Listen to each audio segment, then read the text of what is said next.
23 तारीख को नवोदित वंशाचार्य उदित मुनि नाम साहेब का यहाँ पर चादर तिलक का कार्यक्रम होगा। 18 प्रदेशों से लोग आएंगे, 5 देशों से लोग आएंगे, तो उन सब के रुकने और सारे ही निस्तार की व्यवस्था यहाँ करना आवश्यक है। भाटापारा और तिल्दा के रेलवे स्टेशन से जो श्रद्धालु बाहर से आएंगे उनके लिए बसों की जो सुविधा है वो बढ़ा दी गई है। पूरे व्यवस्था के संबंध में विस्तृत चर्चा हुई।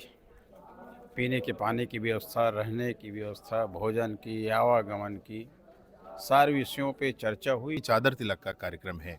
नवोदित वंशाचार्य उदित मुनि नाम साहेब के नए पंथाचार्य वो बनेंगे, इसके लिए ये विशेष कार्यक्रम है। चौंकाने वाली बात ये है कि इस मेले में जो पुरुष पॉकेटमार होते हैं उनकी तुलना में जो महिलाओं की संख्या होती है वो काफ़ी ज़्यादा होती है। नमस्कार, जय हिंद, जय जोहार। छत्तीसगढ़ में होने वाला है कबीर पंथियों का सबसे बड़ा आयोजन। जी हाँ, प्रतिवर्ष की भांति इस वर्ष भी छत्तीसगढ़ के कबीर धर्मनगर दामाखेड़ा में मेले का आयोजन होने वाला है। और इस बार का जो मेला होने वाला है वो हर बार से खास होने वाला है, क्योंकि इस बार नवोदित वंशाचार्य उदित मुनि नाम साहेब जी का चादर तिलक का समारोह भी है, जिसमें काफी ज्यादा श्रद्धालुओं की एक्सपेक्टेशन है। और इसी को लेकर के प्रशासनिक बैठक रखी गई थी साहेब के निवास पर। आप मेरे पीछे देख सकते हैं जहां पर यह बैठक रखी गई थी। और इस बैठक में छत्तीसगढ़ के डिप्टी सीएम विजय शर्मा, छत्तीसगढ़ के राजस्व मंत्री टंकराम वर्मा, सांसद बृजमोहन अग्रवाल, पूर्व विधायक भाटापारा शिवरतन शर्मा और कई प्रशासनिक अधिकारी, कलेक्टर दीपक सोनी और एसपी भावना गुप्ता समेत कई प्रशासनिक अधिकारी यहाँ पर मौजूद थे, जिनकी इन्वॉल्वमेंट होने वाली है इस बार के मेले में। और तमाम वो चर्चाएं की गई, तमाम उन मुद्दों पर चर्चा की गई और निर्णय लिया गया जो कि इस मेले में व्यवस्थाओं के रूप में काफ़ी ज़्यादा ज़रूरी होने वाली हैं, जैसे कि रहने की व्यवस्था, खाने की व्यवस्था, बिजली की व्यवस्था और शौचालयों की व्यवस्था। और मुख्य रूप से जिस पर बात की गई वो है सिक्योरिटी की व्यवस्था। हर बार मेले में ये देखने को मिलता है कि लगातार जो पॉकेट मारी जो गिरोह हैं वो सक्रिय हो जाते हैं। और साहब ने बताया कि इस मेले में जो पॉकेट मारों की संख्या होती है वो काफ़ी ज़्यादा होती है, लेकिन चौंकाने वाली बात ये है कि इस मेले में जो पुरुष पॉकेटमार होते हैं उनकी तुलना में जो महिलाओं की संख्या होती है वो काफ़ी ज़्यादा होती है, जो कि पॉकेटमारी की तमाम जो वाक़यात हैं उसको इल्ज़ाम देती हैं।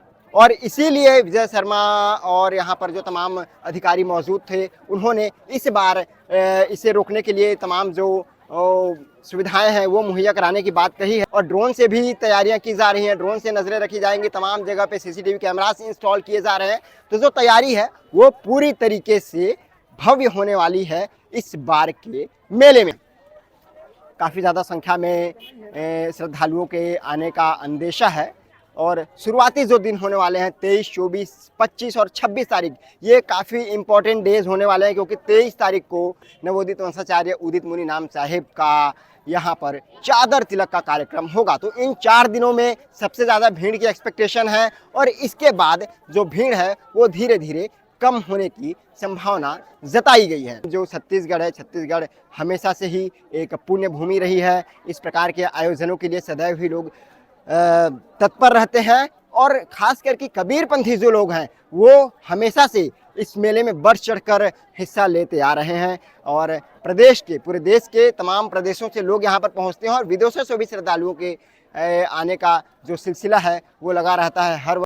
इस मेले में जो मुख्य सुविधाएं और व्यवस्थाएं होने वाली हैं उनके बारे में मैं आपको विस्तार से थोड़ा सा बताने का प्रयास करता हूं। 22, 23, 24 और 25 जनवरी को सबसे ज़्यादा भीड़ की एक्सपेक्टेशन है। इस दिन लगभग 1.5 से 2 लाख जो श्रद्धालु हैं उनके आने की संभावना जताई जा रही है। और इसके बाद उनकी संख्या धीरे धीरे कम होकर के जो यहाँ रुकने वाले श्रद्धालु होंगे वो 40 से 50 हज़ार की संख्या यहाँ पर बताई जा रही है। पहले के जो मेले होते थे पिछले वर्षों में, उसमें जो पानी की व्यवस्था की जाती थी, 500 लगभग जो नल लगाए जाते थे पीएचई विभाग के द्वारा, उनकी संख्या बढ़ाकर अब 1000 कर दी जाएगी। नलों की संख्या 1000 हो जाएगी। और इसके अलावा 30 जो सफाई कर्मचारी हैं वो यहाँ पर सदैव उपलब्ध रहेंगे। तो आप देख सकते हैं कि सफाई का भी बिल्कुल ध्यान रखा जा रहा है। और लगभग 20 से 30 टैंकर्स यहाँ पर सदैव अवेलेबल रहेंगे। जो अतिरिक्त व्यवस्था पानी की जाएगी नलों के अलावा, उसमें 20 से 30 टैंकर की जो सुविधा है वो यहाँ पर सदैव उपलब्ध रहेगी। और इसके बाद 26 जनवरी के बाद वो जो संख्या है टैंकर्स की वो थोड़ी सी कम हो जाएगी। 26 जगहों पर आवास की व्यवस्था है, जो बाहर से श्रद्धालु आएंगे उनके रुकने की भी पर्याप्त व्यवस्था की गई है। 26 जगह चिन्हांकित अभी किए गए हैं और इसके अलावा तमाम जो और व्यवस्थाएं हैं रुकने की वो की जा रही हैं।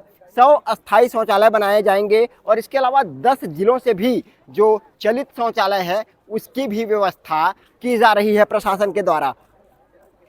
सामाजिक भवनों को भी आवास का ठिकाना बनाया जाएगा, लोगों के रहने के लिए सामाजिक भवनों को भी उपलब्ध कराया जाएगा।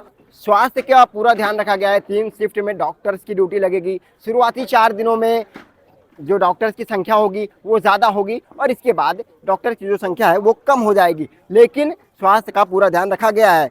4 एम्बुलेंस हमेशा यहाँ पर तैनात रहेगी ताकि अगर इमरजेंसी केसेस कुछ आते हैं तो उसमें जो पेशेंट हैं उनकी मदद की जा सके। ट्रेन से आने वाले श्रद्धालुओं के लिए खास व्यवस्था है। भाटापारा और तिल्दा के रेलवे स्टेशन से जो श्रद्धालु बाहर से आएंगे उनके लिए बसों की जो सुविधा है वो बढ़ा दी गई है। आमतौर पर जो बसों की फ्रीक्वेंसी होती है वो कम होती है, लेकिन मेले के दौरान जो बसों की फ्रीक्वेंसी है वो बढ़ा दी गई है ताकि आने वाले बाहर से श्रद्धालुओं को कोई तकलीफ ना हो। पॉकेट मारों के लिए जो यहाँ पर पॉकेट मार से काफ़ी ज़्यादा पॉकेट मार जो एक्टिव हो जाते हैं उनके लिए पुलिस विभाग की ओर से खास तैयारियां की गई है। एंटी क्राइम टीम यहाँ पर हमेशा तैनात रहेगी। पहले एक एंटी क्राइम टीम हुआ करती थी, अब उनकी संख्या बढ़ा करके 4 कर दी गई है। इसके अलावा 3000 वॉलंटियर्स भी रहेंगे संस्था के, जो लगातार पुलिस विभाग से कोऑर्डिनेट करेंगे और यहाँ की जो तैयारियां हैं उनका एक दूसरे से आदान प्रदान करते रहेंगे। अस्थायी टावर्स लगाए जाएंगे बेटर कनेक्टिविटी के लिए, ताकि इंटरनेट की जो सुविधा है वो लगातार यहाँ पर अच्छी बनी रहे। इसके लिए बेटर कनेक्टिविटी उपलब्ध कराई जाएगी। एसडीएम सिमगा के जो एसडीएम होंगे वो यहाँ पर नोडल अधिकारी होंगे। संस्था की ओर से एक नोडल वॉलंटियर भी तैयार किया जाएगा जो कि आपस में कोऑर्डिनेट करके एक दूसरे से जो व्यवस्थाएं हैं उनका आदान प्रदान करते रहें। इसके अलावा और तमाम जो तैयारियां हैं वो की गई हैं। 30 कैमरे ऑलरेडी यहाँ पर इंस्टॉल्ड हैं और 50 अतिरिक्त कैमरे भी इंस्टॉल किए जाएंगे। तो सुरक्षा का पूरा ध्यान रखा जा रहा है, स्वास्थ्य का पूरा ध्यान रखा जा रहा है, आवास का पूरा ध्यान रखा जा रहा है। मेले की जो तैयारियां हैं वो अब अपने अंतिम चरण में पहुंच रही हैं और मेले की जो भव्यता है उसको बनाए रखने के लिए सारा प्रशासनिक अमला हो या फिर संस्था हो, तमाम जो श्रद्धालु हैं वो सभी यहाँ पर लगे हुए हैं। और आने वाले समय में किस प्रकार की तैयारियां होती हैं और कैसा रूप निकल कर आता है, कैसा भव्य रूप निकल कर आता है इस मेले का, इस चादर तिलक का, वो भी देखने लायक रहेगा।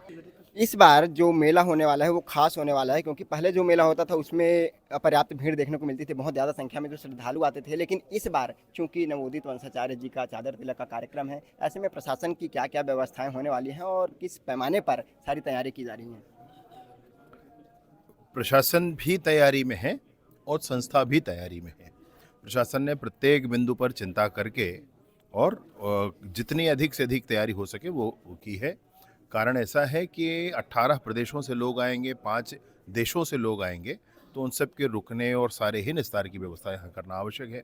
कार्यक्रम विशेष इसलिए है क्योंकि चादर तिलक का कार्यक्रम है। नवोदित वंशाचार्य उदित मुनिनाम साहिब के नए पंथाचार्य वो बनेंगे, इसके लिए ये विशेष कार्यक्रम है। तो जितनी संख्या की अपेक्षा है उसके अनुरूप तैयारियां हैं। कितने श्रद्धालुओं की एक्सपेक्टेशन है कि कितने श्रद्धालु? लाखों की संख्या में, लाखों की संख्या।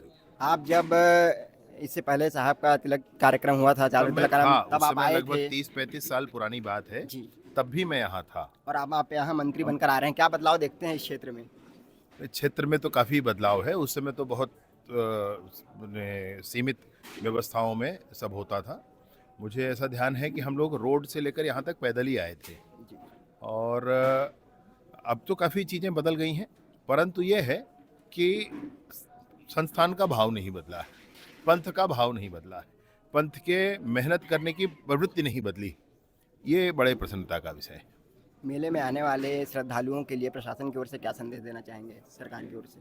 दर्शन करें, पूजन करें, स्वयं का कल्याण करें और किसी भी तरह की परेशानी होने पर संस्थान को और प्रशासन को सूचित करें, इतना ही आग्रह सबसे। देखिए, हमारे बलौदाबाजार जिले के लिए तो गौरव का विषय है कि इतने बड़े संत समागम का यहाँ पे समारोह होने जा रहा है दामाखेड़ा के पावन स्थल पे। और आज हमारे डिप्टी सीएम साहब श्रीरतन शर्मा जी, माननीय बृजमोहन अग्रवाल जी, आज गुरु साहिब की उपस्थिति में आज बैठक हुई और पूरे व्यवस्था के संबंध में विस्तृत चर्चा हुई। पीने के पानी की व्यवस्था, रहने की व्यवस्था, भोजन की, आवागमन की, सारे विषयों पे चर्चा हुई और बहुत बढ़िया शासन प्रशासन और हमारा जो ये जो समिति है सबके बीच समन्वय बना करके एक अच्छा कार्यक्रम को सफल बनाएंगे। और वैसे भी हमारा देश जो है साधु संत ऋषि मुनियों का देश है, हम सब धर्मपरायण लोग हैं, आस्था रखते हैं, मानते हैं। तो मैं इस संत समागम समारोह के सफलता की कामना करता हूँ।